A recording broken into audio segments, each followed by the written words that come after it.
चलिए दोस्तों, हम शुरू करते हैं ध्यान। एक अनंत यात्रा। आज कल के समय में सब कुछ बेकार और बोरिंग लगता है, तो इस कहानी को जरूर सुने और समझे। आकाश की आंखें बंद थीं।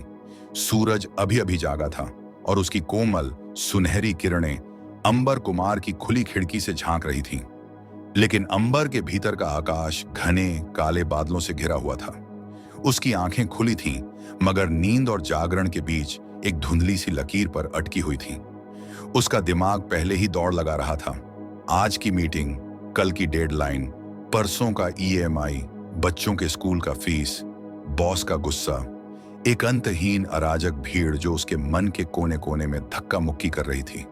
अंबर ने एक गहरी सांस ली और बिस्तर से उठकर अपने डेस्क की ओर चला गया।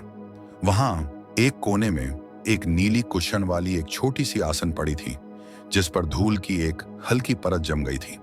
उसे खरीदे हुए 6 महीने हो चुके थे। आज किसी अज्ञात आंतरिक आग्रह से उसने उसे उठाया, धूल झाड़ी और उसे फर्श पर रख दिया। आज से शुरू, उसने खुद से कहा, बस 5 मिनट।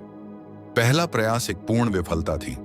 उसने आंखें बंद की, लेकिन उसके विचार एक उन्मत्त घोड़े की तरह बेतहाशा दौड़ने लगे। उसे अपनी सांसों की आवाज भी सुनाई नहीं दी। पैर में खुजली, पीठ में दर्द, फोन की कल्पित घंटी। 5 मिनट एक युग की तरह लगे। जब उसने आंखें खोलीं तो वह पहले से भी ज्यादा बेचैन और निराश महसूस कर रहा था। लेकिन अगले दिन वह फिर से आसन पर बैठ गया। इस बार उसने एक लक्ष्य रखा, सिर्फ सांस पर ध्यान देना। सांस अंदर आ रही है, सांस बाहर जा रही है। शुरुआत फिर से वैसी ही थी। विचारों की भीड़ लगातार दरवाजा खटखटा रही थी, पर अंबर ने हार नहीं मानी। वह बार बार धीरे से, बिना खुद को डांटे, अपना ध्यान वापस सांस पर लाता रहा। कभी कभी 1 सेकंड के 1000वें हिस्से के लिए उसे एक अजीब सी शांति का एहसास होता, जैसे कोई तूफान में अचानक एक पल के लिए हवा रुक गई हो। धीरे धीरे 5 मिनट 10 हो गए, फिर 15। 1 महीने बाद कुछ चमत्कारिक घटना घटी। एक सुबह जब वह ध्यान में बैठा था, तो अचानक उसे लगा जैसे वह अपने विचारों से अलग हो गया है। वह उन्हें देख सकता था, बादलों की तरह आते जाते, लेकिन वह स्वयं एक विशाल नीला आकाश था जो अटूट और शांत था। यह अनुभव सिर्फ कुछ पलों का था, लेकिन इसने अंबर के भीतर एक गहरा बदलाव ला दिया। उसे एहसास हुआ कि वह उस भीड़ भाड़ वाली सड़क नहीं है, बल्कि वह आकाश है जिसमें वह सड़क बनी और बिखर जाती है। अब ध्यान एक काम नहीं, बल्कि एक आनंद बन गया। वह हर सुबह उस आसन पर बैठने को बेताब रहने लगा। उसने अपनी सांसों के साथ एक अद्भुत नृत्य महसूस किया। सांस अंदर जाती तो शरीर के हर तनाव को बहा ले जाती, और बाहर आती तो एक हल्कापन छोड़ जाती। उसने अपने शरीर में होने वाली संवेदनाओं को महसूस करना शुरू किया। दिल की धड़कन, रक्त का प्रवाह, हाथों में एक हल्की सी झंझनाहट। वह अपने शरीर का फिर से इंट्रोडक्शन ले रहा था, एक पुराने मित्र से मिलने की तरह। ध्यान की यह यात्रा सीधी नहीं थी।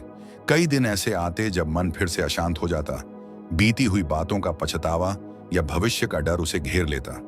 लेकिन अब अंबर जानता था कि यह सब आता जाता रहेगा। वह खुद को डांटता नहीं था। वह बस एक मित्र की तरह, एक साक्षी की तरह उन भावनाओं को आते जाते देखता। क्रोध आता तो वह उसे शरीर में गर्मी की तरह महसूस करता। उदासी आती तो वह उसे छाती में एक भारीपन की तरह अनुभव करता।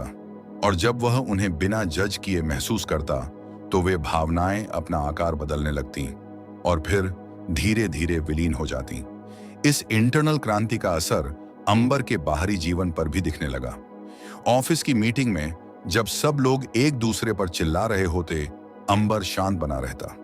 उसने महसूस किया कि उसके प्रतिक्रिया देने और बोलने के बीच एक छोटा सा अंतराल आ गया है। पहले वह तुरंत बिना सोचे जवाब दे देता था। अब वह एक गहरी सांस लेता, स्थिति को देखता और फिर एक सचेत और शांत प्रतिक्रिया देता। उसके रिश्ते बदलने लगे। वह अपनी पत्नी की बात वास्तव में सुनने लगा, बस जवाब देने का इंतजार नहीं करने लगा। बच्चों के साथ खेलते समय वह वहां मौजूद रहता, मेंटली ऑफिस का मेल चेक नहीं करता था। एक दिन उसका सामना एक बहुत ही कठिन परिस्थिति से हुआ। उसकी सबसे बड़ी और महत्वपूर्ण प्रोजेक्ट फेल हो गई। कंपनी को भारी नुकसान हुआ। बॉस का गुस्सा 7वें आसमान पर था।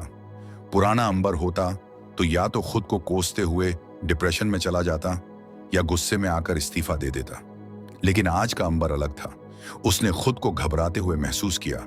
उसके दिल की धड़कन तेज हो गई, लेकिन उसने व्हाट्स हैपनिंग को पहचाना। उसने ऑफिस के वॉशरूम में जाकर 5 मिनट का ध्यान किया। उसने अपनी बढ़ी हुई धड़कन, अपने हाथों का कंपन, मन में उठ रही आत्मनिंदा की लहरों को सिर्फ देखा। जब वह बॉस के कमरे में वापस गया तो वह शांत और केंद्रित था। उसने बिना बहानेबाजी किए गलती स्वीकार की और एक नए बेहतर प्लान के साथ आगे बढ़ने का प्रस्ताव रखा। बॉस हैरान रह गया। शाम को घर लौटते हुए अंबर पार्क से गुजरा। पहले वह हमेशा जल्दी जल्दी घर पहुंचने की कोशिश करता। आज वह एक बेंच पर बैठ गया। उसने आंखें बंद की और अपने आसपास की आवाजों को सुनना शुरू किया। पक्षियों का चहकना, बच्चों की हंसी, पत्तों का सरसराहट। उसने इन आवाजों को सिर्फ सुना, बिना उन पर लेबल लगाए। और फिर एक अद्भुत घटना घटी। उसे लगा जैसे वह सब कुछ का हिस्सा है। वह पक्षी की चहक थी, बच्चे की हंसी थी, हवा का झोंका था। एक गहरी अकथनीय खुशी की लहर उसके भीतर से उठी, जिसमें कोई कारण नहीं था। यह खुशी बाहरी दुनिया पर निर्भर नहीं थी, बल्कि उसके अपने अस्तित्व से उपजी थी। आज अंबर की ध्यान यात्रा जारी है। यह कोई मंजिल नहीं है, बल्कि एक अनंत सफर है। अभी भी दिन ऐसे आते हैं जब मन भटकता है, लेकिन अब वह इसे लेकर कठोर नहीं है। उसने सीख लिया है कि ध्यान परफेक्शन नहीं, बल्कि प्रेजेंस की कला है। यह इस पल में, यहां और अभी जीने का तरीका है। वह जान गया है कि ध्यान कोई जादू की छड़ी नहीं है जो सारी प्रॉब्लम्स गायब कर देगा। प्रॉब्लम्स तो आती जाती रहेंगी, लेकिन ध्यान ने उसे वह टूल दिया है, वह आंतरिक स्पेस दिया है, जहां से वह उन प्रॉब्लम्स का सामना शांति, स्पष्टता और करुणा के साथ कर सकता है। उसके भीतर का तूफान शांत नहीं हुआ, लेकिन अब वह एक ऐसा मजबूत और विशाल वृक्ष बन गया है जो हर तूफान में भी खड़ा रह सकता है, अपनी जड़ों से मजबूती से जुड़ा हुआ।